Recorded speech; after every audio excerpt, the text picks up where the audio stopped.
A driver who spins his car before the lap even counts, damages the front of it, flat spots his tires, and somehow still ends up faster than everyone else.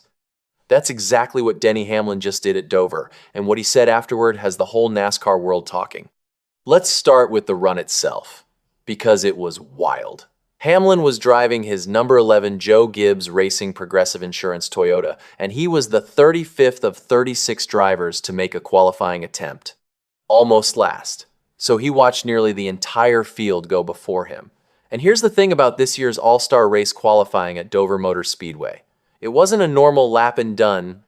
Drivers had to run 3 laps total, and during the second lap, they had to make a real 4-tire pit stop. No fuel, just tires. The full 3-lap time decided where everyone started for Sunday. Any penalty added 10 seconds to your time. So Hamlin pulls onto the track, and right away, before his timed lap even begins, he spins. He looped his car coming onto the high banking. The spin caused real damage too. He banged up the splitter and the underbody, and he flat-spotted his tires. Most drivers would have been done right there. But Hamlin recovered, pushed as hard as he could, and posted a total qualifying time of 1 minute, 49.298 seconds. That was good enough for the pole. He beat owner-driver Brad Keselowski by just 0.149 seconds. Tiny margin. When the media asked Hamlin about the spin afterward, he was honest about how strange it was. He said, "Yeah, it was quite eventful for sure. I was trying to get an extra rep there on the bottom. I saw so many guys having issues leaving pit road, so I tried to get an extra rep there, and I just spun out. I don't know. I didn't think I was being that aggressive, but spun out."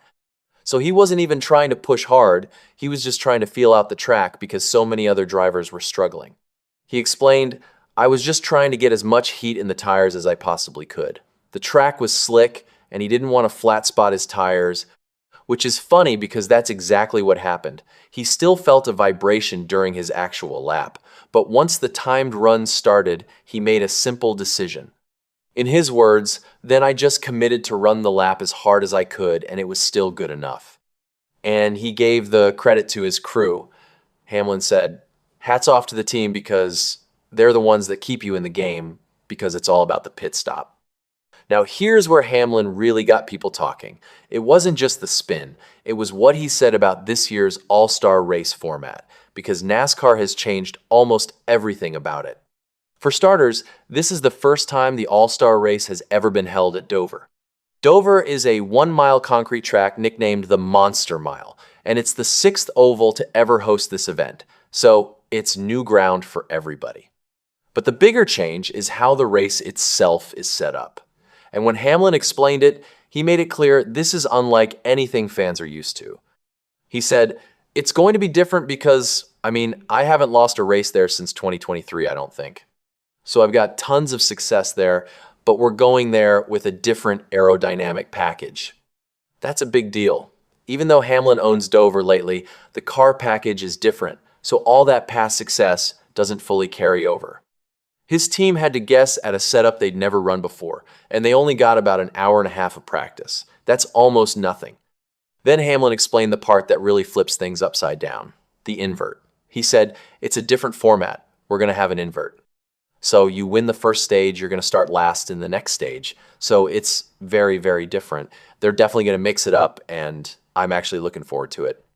I think it's going to be pretty exciting. It's really going to come down to qualifying and how you do after the invert. Think about how strange that is. Normally in racing, winning is good. But with an invert, if you win the first stage, you get punished by starting dead last in the next one. So the best drivers get sent to the back. That's why qualifying matters so much, and that's why grabbing this pole means more than usual. Hamlin was also very open about the fact that this qualifying style is not his strong suit. He admitted, "Qualifying is not my forte."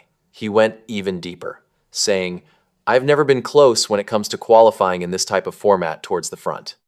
It's in my DNA. I'm a little conservative on all aspects. I'm never usually P1 in any metric of coming to pit road or leaving pit road or rolling." So for Hamlin to win the pole in a format he openly admits doesn't suit him while spinning out and damaging his car, that's why this is such a big story. He called it risk versus reward and said it definitely is a team effort that puts the spotlight on everybody that's involved.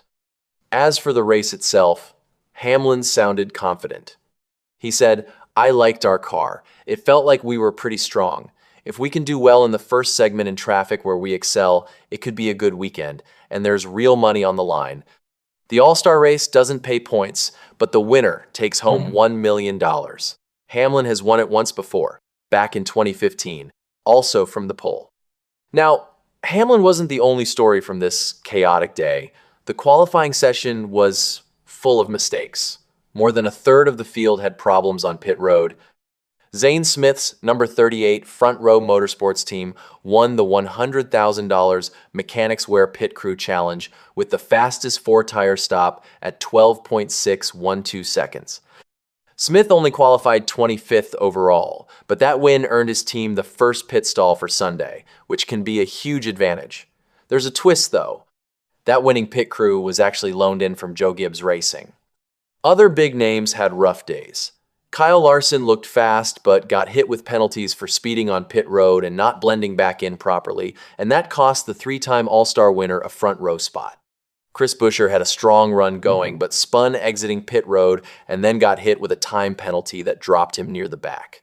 Daniel Suarez lost a tire and slammed the wall in turn 1. Rookie Connor Zilisch spun trying to slow down for pit road. Ricky Stenhouse Jr. spun coming to the green flag and actually got applause from the fans for keeping it off the wall. Ryan Blaney and Chase Elliott both had slow pit stops that buried them in the lineup. When the dust settled, Keselowski lined up second, followed by Eric Jones, Ross Chastain, and William Byron rounding out the top 5. Defending All-Star winner Christopher Bell qualified 6th. There's one more fun piece to all of this.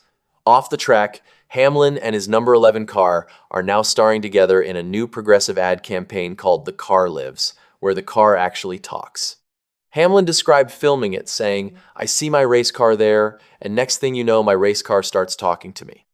And so, over the course of a day, I just created this nice friendship with my race car. He laughed about how the car keeps asking him questions while he's trying to sleep. So that's the full picture. Hamlin spun, recovered, won the pole in a format he says doesn't fit him, and then explained an all-star race so different that winning a stage now sends you to the back. He summed up the excitement himself when he said the whole weekend is really going to come down to qualifying and how you do after the invert.